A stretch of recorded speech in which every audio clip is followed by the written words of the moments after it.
इस बार के प्रसंग को आगे बढ़ाते हैं। जितने भी स्वयंवर का हो, अहल्या उद्धार हो, राम और सबरी का मिलन हो, राम और भरत का मिलन हो, राम रावण युद्ध हो, ये सब प्रसिद्ध है रामचरितमानस में। लेकिन जिस प्रसंग की चर्चा हम लोग कर रहे हैं, हमने प्रथम दिन भी कहा था, इसकी चर्चा कथावाचक बहुत ज्यादा नहीं कहते। राम कथा की वो दो रातें, पहली रात जब भगवान राम निषाद राज के गांव में न रहकर जंगल में, वन में वास करते हैं, रात बिताते हैं, वनवास की वो पहली रात। और दूसरी रात जो गोस्वामी तुलसीदास जी कहते हैं, जब लक्ष्मण जी को मूर्छा आई, मूर्छा की वो रात बड़ा महत्वपूर्ण है। कल हम लोगों ने चर्चा की थी, राम रावण युद्ध हो रहा था, उस बीच भगवान राम जामवंत को कहते हैं कि आज मेरी पराजय हो गई। पराजय से मैं चिंतित नहीं हूँ, शांत क्लांत और परेशान नहीं हूँ। मैंने देखा कि रावण के पीछे शक्ति साक्षात खड़ी है और वो युद्ध कर रही है, रावण तो युद्ध कर ही नहीं रहा है। रावण का बल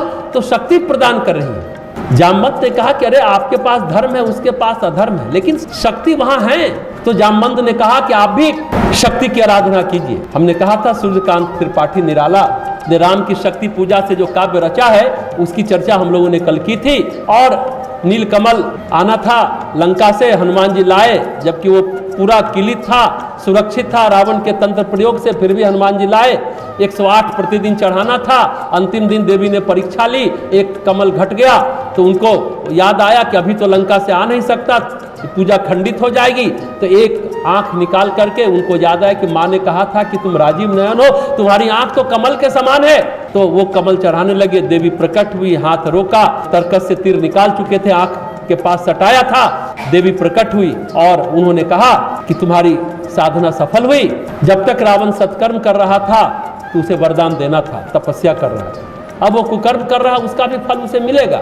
वरदान का जब तक समय है, भगवान राम ने भी कहा कि जीत हार तो लगी रहती है, लेकिन वरदान की मर्यादा रखने के लिए हमने पराजय स्वीकार किया। उसी प्रसंग को थोड़ा आज बढ़ाते हैं, फिर मूल कथा पर आते हैं। रावण भगवान शिव का भी भक्त था। संगीत हो, वेद हो, तंत्र हो, मंत्र हो, वैद्य शास्त्र हो, जितने भी शास्त्र हैं, चूंकि शिव सबके आदि गुरु हैं, सभी ज्ञान विज्ञान की धारा उनके अंदर से निकली है। स्वाभाविक है, जिस गुरु का शिष्य होगा, जिस भगवान का भक्त होगा, वो गुण उसके अंदर आ जाएंगे। नदी के पास आप बैठेंगे तो ठंडक लगेगी, आग के पास बैठेंगे तो गर्मी लगेगी, स्वतः आग। बस समीपता चाहिए, पास बैठना चाहिए, साथ बैठना चाहिए, सामीप्य हो, सालुक्य हो, तो बात बनती है। उपासना तो उसी का नाम है ना। हम लोग ये उपासना कक्ष में बैठे हैं, यानी भगवान के पास बैठे हैं, भगवान का आसन और हमारा उपासन, उपासना। गायत्री सद्बुद्धि की देवी है तो हमें सद्ज्ञान मिलेगा। गायत्री प्राण का त्राण करती है, हमारे प्राण का त्राण होगा, प्राण शक्ति, जीवनी शक्ति बढ़ती चली जाएगी, स्वतः अपने आप स्थानांतरित वो ट्रांसफर होता रहता है, वो ऊर्जा आती रहती है। वो तो भगवान शिव को लंका में स्थापित करना चाहता, पर क्या हुआ? भक्ति समर्पण से होती है, अधिकार से होती है क्या?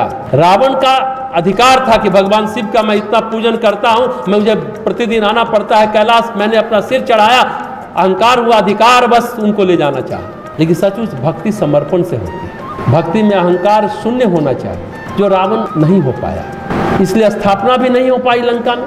उसके बाद जब स्थापना नहीं हुई तो उसने रंग बदले, ऋषियों को सताया, खून पिया, अपने सौतेले भाई कुबेर का पुष्पक विमान लूट कर ले आया, डकैती करके ले आया। कोई उसके पास अपना पुष्पक विमान नहीं था, वो कुबेर का ले आया। कुबेर कौन था? सौतेला भाई था। समझने की बात है। विभीषण को भी परेशान किया, बाद में लात मारा। पहले तो सोचता था कि अरे ये तो पागल वागल है, पूजा पाठ करता रहता, कर रहे दो इसको। विभीषण के लिए रावण के पिता का नाम मालूम है? विश्रवा ऋषि थे, और कैकसी जो राक्षसी कुल की थी, रावण की माँ थी। शादी हुआ किसी तरह कि हमें अपना असुर कुल को बढ़ाना है। क्या किसी से कौन कौन? रावण, कुंभकर्ण और विभीषण। दूसरी पत्नी से कुबेर पैदा लिया। वैसे कैकसी तो राक्षस राज्य स्थापित करना चाहती थी, इसलिए वो आई थी, रूप जाल में विश्रवा ऋषि को फंसाई और शादी की। पर कैकसी इतनी भी बुरी नहीं थी कि वो अपने पति विश्रवा का अपमान करे। रावण के हित के लिए विश्रवा ऋषि की तपस्या वो लूटना जरूर चाहती थी अपने पुत्र के लिए, पर अपमान नहीं करती थी। जब रावण अनर्थकारी कार्य करने लग गया और उसके बाद विभीषण ने समझाया, थोड़ा विरोध भी किया तो लात मारकर भगा दिया। लेकिन कैकसी नहीं चाहती, वो जानती थी कि अगर ऐसा करेंगे तो हमारे राक्षस कुल का नाश होगा। अब आपको लगता होगा कि विसर्वा ऋषि का पुत्र राक्षस कैसे हुआ? वो गर्भाधान के लिए गलत समय जानबूझकर चुनती थी, क्योंकि वो उचित समय गर्भाधान का सुनते थे तो वो संत महापुरुष पैदा लेते। इसको तो अपना राक्षस कुल चलाना था क्या किसी को? तो शाम के समय बाध्य किया और रावण पैदा लिया, कुंभकर्ण। लेकिन विभीषण के समय उन्होंने उचित समय देखा, गर्भाधान किया और विभीषण जैसा राक्षस कुल में भी एक पुण्य पुरुष पैदा लिया। ये धर्मात्मा पुत्र पैदा कर लेंगे तो मेरा कुल कैसे चलेगा? और सच वो ये भी जानते थे कि विभीषण के धर्म से, उसके पुण्य से ही लंका सुरक्षित रहेगी।